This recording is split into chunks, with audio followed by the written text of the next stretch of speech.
தெருப்பெயர்களில் சாதியை நீக்க வழிகாட்டு நெறிமுறைகளை வெளியிட்டுவிட்டு மேம்பாலத்திற்கு ஜிடி நாயுடு என்ற சாதி பெயரை வைப்பதுதான் திராவிட மாடலா என தமிழ்நாடு அரசுக்கு நாம் தமிழர் கட்சியின் தலைமை ஒருங்கிணைப்பாளர் சீமான் கேள்வி எழுப்பியிருக்கிறார். இதுகுறித்தான முழு விவரங்களோடு இணைந்திருக்கிறார் செய்தியாளர் மகேந்திரன். விவரங்களை வழங்கலாம்.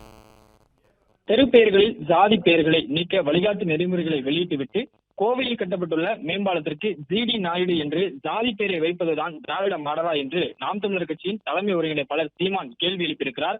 கோவையில் புதிதாக 1791 கோடி ரூபாய் சுமார் 10 கிலோமீட்டர் தூரத்திற்கு தமிழ்நாட்டின் மிக நீண்ட கோவை அவிநாசி சாலை உயர்மட்ட மேம்பாலம் கட்டப்பட்டிருக்கிறது. அதற்கு ஜிடி நாயுடு மேம்பாலம் என்று பெயர் சூட்டப்பட்டுள்ள நிலையில் அதனை சீமான் கடுமையாக விமர்சனம் செய்திருக்கிறார்.